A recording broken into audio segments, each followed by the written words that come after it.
I never thought words could cut this deep. That day, when my daughter-in-law looked me in the eyes and said, "You're not even half the woman my mother is," something inside me broke. But I didn't shout. I didn't fight. I just watched and waited. Because I knew the truth always finds its way home. The morning sunlight filtered gently through the lace curtains of Margaret's dining room, painting soft golden patterns on the tablecloth. She sat quietly, sipping her tea, lost in the rhythm of her quiet life. For years, she had built this home with care, each corner filled with memories of her late husband and her only son, Daniel. To her, family was everything. She had raised Daniel with love, sacrificed dreams, and endured sleepless nights to give him a good life. So when he introduced his fiancée, Clara, Margaret's heart swelled with joy. She wanted to welcome the young woman as her own daughter. But what she didn't know then was that the girl who smiled politely at her dining table that evening would one day destroy her peace of mind. It began subtly, like the whisper of wind before a storm. Clara was charming, elegant, and seemed genuinely kind. Margaret admired her. Daniel was happier than ever, and that was enough for her. The wedding was beautiful, and for a while everything seemed perfect. But the perfection didn't last long. After the honeymoon, Daniel and Clara moved into Margaret's house while saving for their own. That's when small cracks began to show. Clara would sigh whenever Margaret offered advice. She would whisper things to Daniel when Margaret wasn't looking. It wasn't obvious, not at first. Margaret brushed it off as adjustment issues. But soon, the atmosphere in her home began to shift. One afternoon, Margaret overheard Clara on the phone with her mother. Her tone was sharp, irritated. "I can't live with her anymore, Mom. She acts like she owns the house. She tells me how to cook, how to clean, how to do everything. Daniel doesn't see it. He still treats her like a saint." Margaret froze behind the half-closed door, the words piercing through her like tiny knives. She quietly stepped back, her heart heavy. All she ever wanted was harmony. But that day, something in her began to crumble. Instead of confronting Clara, she decided to be patient. Maybe time would soften her edges. But Clara only grew bolder. She began complaining openly to Daniel about Margaret's habits. "Why does she always interfere? Can't she let us have our own life?" Slowly, Daniel's behavior changed too. He stopped spending evenings with his mother. The dinners they once shared grew quieter, colder. Margaret could feel her son slipping away, and she didn't know how to stop it. Months passed, and Clara became the queen of the house. She made decisions about everything from the decor to the meals. Margaret, too polite to argue, stayed silent. But every word Clara spoke carried hidden venom. One evening, during dinner, Clara commented with a smirk, "Daniel, do you realize your mom still irons your shirts? You're a grown man." Margaret smiled faintly, pretending not to notice the mockery. "It's just habit, dear. Old mothers don't change easily." Clara laughed softly, but her eyes held something sharp. It was the beginning of humiliation wrapped in sweetness. Over time, Clara started controlling even the finances. Daniel trusted her blindly, handing over every responsibility. Margaret watched quietly, noticing how easily her son was manipulated by a woman who knew how to twist words and emotions. And then came the breaking point. It was a Sunday morning, the day Daniel had promised to take his mother to visit the old church where his father was buried. Margaret had been looking forward to it for weeks. But as she came down dressed neatly, she found Daniel and Clara having breakfast without her. "Oh, Mom, we actually have plans with Clara's parents today," Daniel said casually. "Maybe next time." Next time. Two simple words that felt like a door slamming in her heart. She nodded silently, hiding her pain. Clara smiled politely, and for a fleeting moment, Margaret saw the triumph in her eyes. From that day, Margaret realized she was no longer part of her son's world. She had become an unwanted guest in her own home. She spent most of her time in her garden, watering plants that no longer bloomed, talking to memories that no one else could hear. Yet deep inside her, something was changing. The warmth that once defined her began to cool. She wasn't angry yet, but she was beginning to see things clearly. Clara wasn't just disrespectful. She was strategic. She wanted control over Daniel, the house, and everything Margaret held dear. And Margaret knew that if she didn't act, she would soon lose not just her home, but her dignity. The days that followed felt heavier than ever. Margaret moved through her home like a ghost, invisible in the place she had built with her own hands. Clara's laughter echoed through the hallways, loud and confident, a sound that once brought warmth but now only reminded her of distance. Daniel rarely noticed. He was either at work or glued to his phone, nodding along to whatever Clara said. One evening, as Margaret was arranging flowers in the living room, she overheard them again. Clara's tone was sharp, cold. "Daniel, your mother still hasn't transferred the property papers to your name, has she?" Daniel looked up, surprised. "No, she hasn't. Why?" Clara crossed her arms, her voice calm but laced with calculation. "Because, Daniel, what if something happens? This house belongs to her now, but one day it'll be yours. Wouldn't it be better to settle it early?" Daniel frowned slightly. "Clara, it's not about property. It's her home. She's comfortable here." Clara smiled faintly, her eyes glinting. "I'm not saying we throw her out. I'm saying we plan for our future. It's practical." Margaret froze behind the doorway, her breath caught in her chest. She had never imagined that the girl she once welcomed as family would talk about her home like an asset to be claimed. Her hands trembled as she placed the vase on the table, the petals quivering like her heart. That night she couldn't sleep. She lay in bed, staring at the ceiling, the silence of the house pressing down on her like a weight. She thought about Daniel as a child, running through these same hallways, laughing, calling out for her. Now that laughter belonged to someone else. Weeks passed, and the tension grew thicker.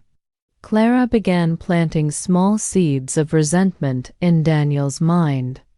Whenever something went wrong, a misplaced bill, a late dinner, she subtly hinted that Margaret was becoming forgetful, maybe even difficult. Daniel, who had never doubted his mother, started to change. His voice grew colder, his patience shorter. Margaret noticed it all. Every cold glance, every sigh of annoyance, every quiet dinner that ended too soon. Then one afternoon, it happened. Margaret had baked Daniel's favorite apple pie, hoping to lighten the atmosphere. She placed it on the table just as Clara walked in. "Oh, apple pie again," Clara said with a forced smile. "Daniel, you really should watch your sugar. You're not a kid anymore." Daniel chuckled awkwardly, not noticing the sting in his mother's eyes. Margaret stayed silent, but inside, her heart ached. Clara continued, "You know, Mom, my mother makes a much lighter version. You should ask her for the recipe sometime." Margaret forced a smile, but the words that came next broke her completely. Clara leaned back, looked straight into her eyes, and said coldly, "You're not even half the woman my mother is." The room went silent. Daniel looked shocked, unsure of what to say. Margaret's hands tightened around her chair. Her throat burned, but she didn't respond. Instead, she pushed her chair back slowly, the sound echoing through the dining room. She stood up, calm but trembling inside, and walked away without a word. Clara smiled faintly, knowing she had won that moment. Daniel sat frozen, caught between guilt and confusion. In her room, Margaret stood by the window, staring at the fading sunlight. Her reflection in the glass looked tired, older than she remembered. But beneath that exhaustion, a flicker of strength began to rise. For years, she had endured quietly, believing patience could heal anything. But patience had only turned her into a shadow in her own home. That night, she made a silent promise to herself. She wouldn't let Clara destroy everything she had built. She wouldn't let her son be manipulated any longer. She would fight back not with anger or shouting, but with something far more powerful, truth. She would find out who Clara really was, what she wanted, and why she had turned Daniel against her. And when the time came, she would expose her for the person she truly was. That decision changed everything. It was the moment Margaret transformed from a silent victim into a quiet storm. And as the moon rose above her garden, she whispered softly to herself, "You think I'm weak because I stayed silent. You'll learn how wrong you are." The next morning, Margaret woke up earlier than usual. The house was still, the air thick with the kind of silence that follows emotional storms. Clara and Daniel were still asleep, their door closed. Margaret sat at her dressing table, brushing her hair slowly, her mind racing. The words from the night before replayed again and again. "You're not even half the woman my mother is." Each time she remembered, her heart clenched tighter, but her resolve grew stronger. She looked at herself in the mirror and saw something different, a woman who had been hurt deeply but was no longer afraid. She decided she would no longer sit quietly and let things happen around her. If Clara wanted to play games, Margaret would learn the rules and play them better. The first thing she needed was information. People like Clara didn't just appear out of nowhere. Margaret remembered that before the wedding,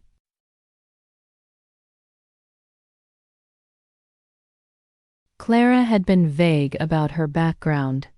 She mentioned she was from another city, had a marketing job, and her parents ran a business. But she never shared details. At the time, Margaret didn't question it. Love had made Daniel blind, and trust had made her naive. But now she needed answers.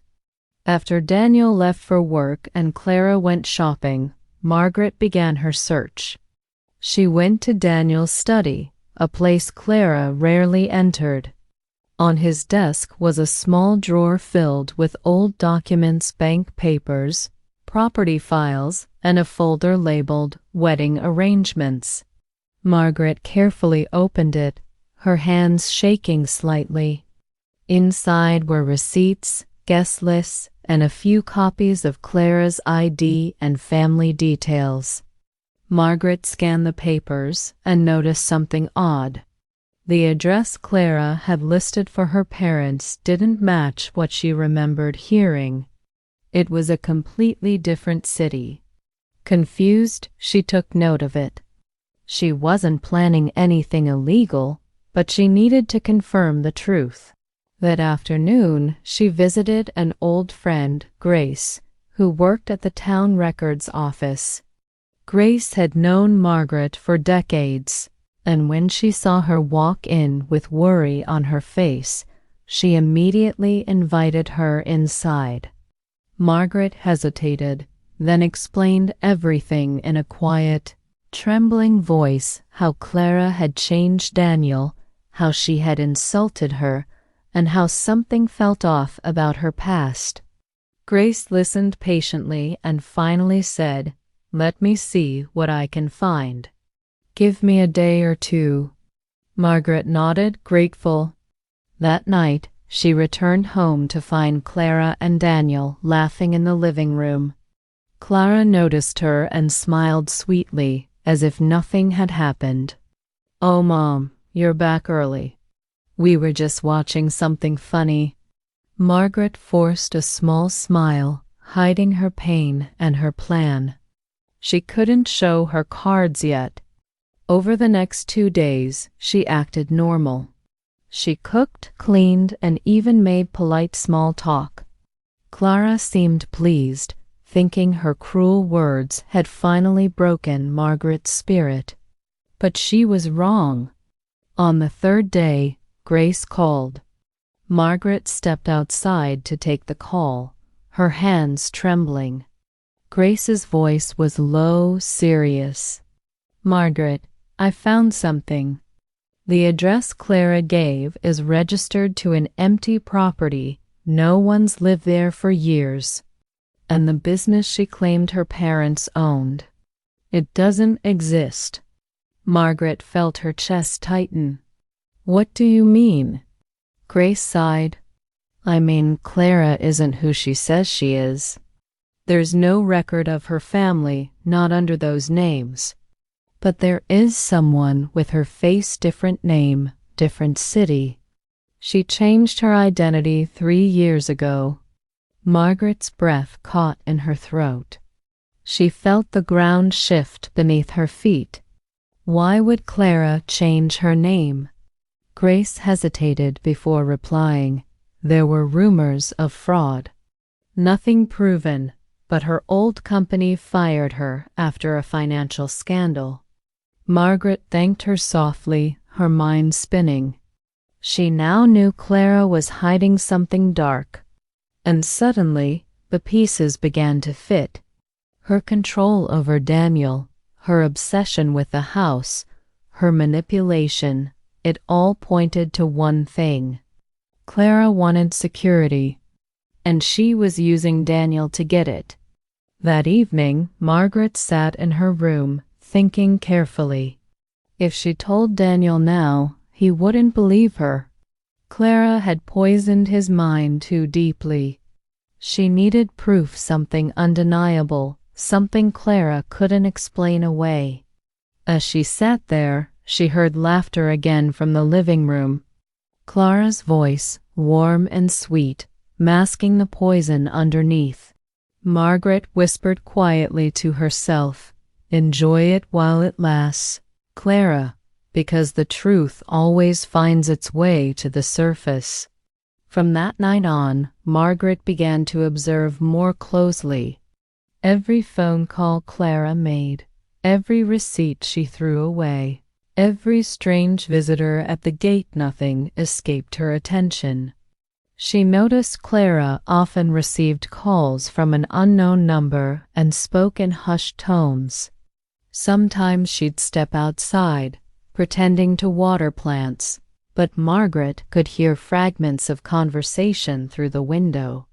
"It's almost done. He doesn't suspect a thing. Just a little longer." The words made Margaret's stomach twist. He doesn't suspect a thing. Who was she talking about? Daniel? Someone else? She began writing down every detail in a small notebook, careful to hide it in her old sewing box. Days turned into weeks, and slowly the truth began to unravel itself before her. Clara's mask was starting to slip, and Margaret was ready to see what lay beneath it. The air in the house felt heavier now, thick with secrets. Margaret had grown used to Clara's rehearsed smile and Daniel's distant tone, but beneath her calm surface she was sharper than ever. Each day she gathered pieces of a puzzle only she could see. Clara was careful, but Margaret was patient, and patience was a weapon Clara didn't know she was up against. One evening, while Clara was getting ready to go out, Margaret noticed her handbag lying open on the sofa. Inside was a small slip of paper with a phone number scribbled hastily in red ink. The name beside it read Ryan. The handwriting was rushed, not Clara's usual neat style. Margaret memorized the number quickly, her mind racing.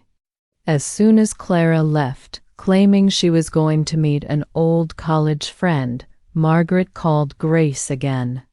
"Grace, can you check a phone number for me?" she asked quietly, giving her the details. Grace agreed without asking questions, sensing the urgency in Margaret's voice. When Clara returned later that night, she was in a strangely good mood, humming softly as she walked through the house. Daniel was asleep, and Margaret pretended to be too. She heard Clara whispering on her phone in the next room, her voice low but intense. "Don't worry, he'll sign it soon. Once it's done, we can move forward." Margaret's heart pounded. What was she talking about? The next morning, Grace called back. "Margaret, that number belongs to a man named Ryan Curtis. He has a record minor fraud, fake investments, identity scams." Margaret's hand tightened around the phone. Fraud, fake investments. Suddenly, everything made sense. Clara's changed identity, her push for property papers, her manipulation of Daniel, it was all connected. Ryan wasn't just a friend. He was her partner in something much darker. Margaret realized Clara wasn't trying to build a marriage, she was trying to build a trap. She wanted Daniel's trust, his money, and eventually his home. And once she had everything, she would disappear again, just like before. That night, Margaret couldn't sleep. Her mind replayed every moment, the lies, the insults, the humiliation. But now, for the first time, she didn't feel broken. She felt focused. Clara thought she had fooled everyone, but she hadn't counted on Margaret's quiet strength. She decided to collect real proof. The next day, when Clara left for her supposed yoga class, Margaret followed discreetly, staying a safe distance behind. Clara's car stopped near a small cafe on the outskirts of town. Margaret parked a few shops away and watched from across the street. Through the window, she saw Clara sit down at a corner table with a man in a dark jacket, tall, thin, and nervous. Ryan. They spoke in hushed tones, their faces serious. Margaret took out her phone and recorded short videos from afar, making sure their faces were clear. She couldn't hear their words, but the way Clara leaned in, the way Ryan showed her a folder, it said enough. After 15 minutes, they shook hands, and Clara left. Margaret sat still in her car, her hands trembling but her spirit fierce. She finally had something real.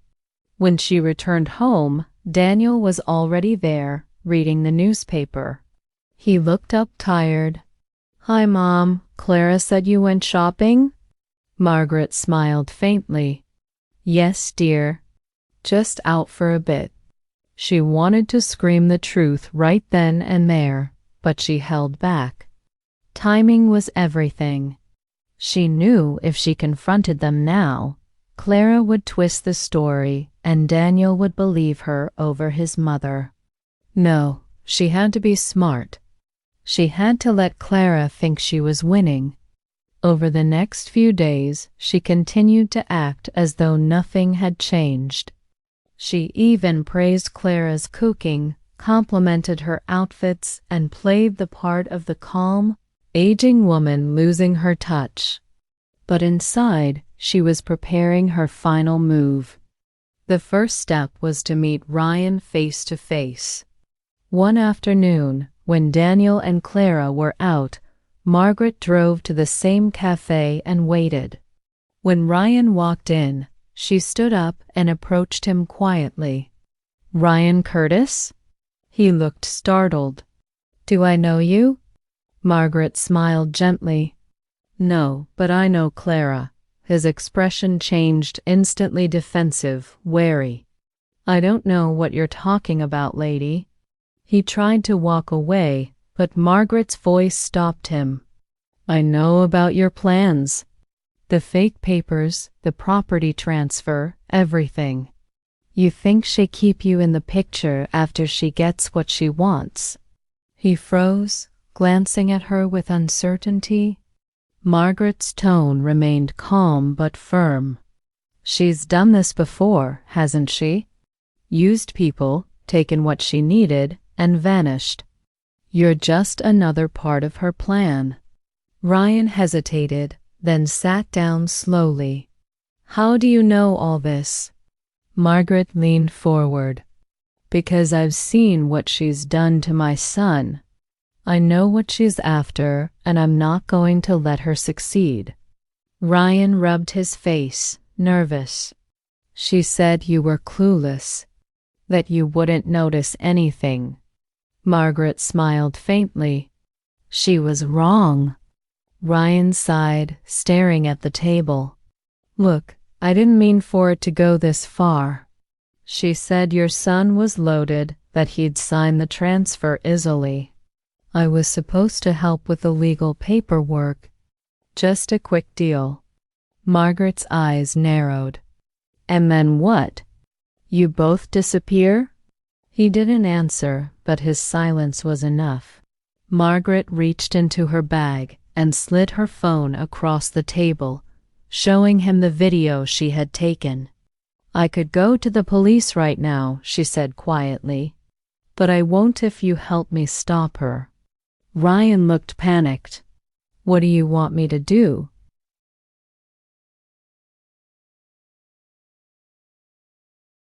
Margaret leaned in closer, her voice calm and steady. "I want you to make her believe you're turning against her. Tell her you're being investigated. Tell her you can't continue unless she backs off the property plan. Make her nervous. Make her desperate." Ryan hesitated, then nodded slowly. "Fine, but if she finds out I'm helping you, she'll come after me." Margaret stood up, her eyes cold and unwavering. "Not if I get to her first." That night, Clara received a message from Ryan that made her face pale. And from that moment, the cracks in her perfect act began to show. Clara's world began to wobble the moment Ryan sent that message. She had always believed she controlled the narrative, that her rehearsed charm and careful lies would keep her safe. Now a seed of doubt was planted. Margaret watched from the sidelines, pretending to be unaware, while inside she planned every step with a calmness that surprised even her. The first sign of panic came when Clara called Daniel in the middle of the night. Her voice shook when Margaret overheard the muffled words. "It's Ryan," she whispered. "He says something's wrong with the papers. He says there could be an audit." Daniel's response was sleepy, confused. "Just tell him to wait. I'll handle it tomorrow." But Clara's tone was urgent and thin. "Please, Daniel. Not now. I need him to sort this out." The next morning, Clara was jittery. She wore the same smile, but it was brittle, like porcelain about to crack. She turned up the charm in front of neighbors, in front of friends, but at home she boxed herself into a corner of panic. Margaret saw it and knew the momentum had shifted. Ryan kept up his part of the plan.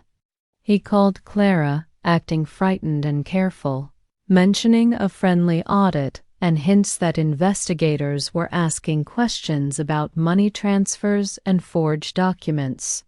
Clara responded with more lies, promising that everything would be fine if they hurried the property transfer. She urged Daniel to sign a few papers she said were routine, legal forms that would simply safeguard their future. Daniel, still loyal and tired from work, trusted her again and agreed to look at the paperwork. Margaret waited for the right moment. She had already contacted a trusted solicitor she knew from years ago, a woman named Elaine who owed Margaret favors after a lifetime of kindness. Elaine agreed to review any documents and to be ready if proof of fraud ever came to light. Margaret brought the solicitor into the plan quietly, showing the copies she had collected from Clara's desk and the recordings of Clara with Ryan in the cafe. Elaine read them with a face that gave nothing away, then promised, "If these are real, we can block any transfer and we can open an investigation. You must not confront them alone." Margaret nodded and felt a strange mix of fear and exhilaration. The next move was delicate. Margaret played the part of the confused mother, the one who would not cause trouble. She convinced Daniel that the paperwork could wait, that they should sleep on it. Daniel, still fogged by love and habit, agreed for once to postpone. Clara pushed harder, frustrated at the delay. She began to whisper to friends that Margaret was getting forgetful, that age was finally catching up. But whispers were not proof. Margaret needed exposure, not gossip. So she designed a trap that would reveal Clara's lies without shouting or showmanship. She asked Elaine to arrange a casual lunch with Daniel under the pretense of discussing property law in a simple, friendly way. Elaine agreed to speak plainly, to explain what forms were ordinary and what forms were suspicious, and to do so in a tone that would not make Daniel defensive. At lunch, Elaine spoke gently but directly. "These are standard forms," she said, pointing to a set of papers Margaret had left with her. "These, however, are not. They contain clauses that bypass normal probate and allow powers of attorney to be assigned in ways that should raise alarms." Daniel blinked, shifting in his chair. He had glanced at those forms before and trusted Clara's handwriting on the notes. He had never read them carefully. As Elaine explained, Daniel's confusion turned into concern and then into a tight, sick feeling. Margaret watched him closely, her hands folded, her face composed. She let Elaine do the revealing. The next afternoon, Margaret left copies of Clara's suspicious documents in a place she knew Daniel would find them. He picked them up and read with growing horror. He compared signatures and dates, then sat down heavily as if someone had struck him. Clara rushed in then, smiling too brightly, asking if everything was okay. Daniel looked at her with a new, pale clarity. "Where did these come from?" he asked quietly. Clara faltered for the first time in front of him. She tried to explain, to twist the meaning of clauses, to blame rushed deadlines and poor wording. But Elaine had prepared Daniel with questions, and he asked them. Why would a property transfer require external authorization to move funds before probate? Why were the beneficiaries arranged through a different name? Why was there mention of an agency that did not exist? Clara's face changed color. Her scripted answers dissolved into stammers. Margaret remained serene. She felt neither triumph nor cruelty in that moment. She felt the pure relief of a long-buried truth finally being pulled into daylight. Ryan's faux panic continued to amplify Clara's mistakes. He called and pretended investigators were probing. And Clara, already cornered by Daniel's questions, made the mistake of messaging him in a panic, revealing dates, names, and a bank account that did not belong to Daniel but to a shell company she had used before. Margaret had recorded those messages too, saving every fragment. With Ryan's help and Elaine's legal authority, Margaret arranged a meeting at the solicitor's office where evidence could be presented and where any further attempt to manipulate could be stopped legally.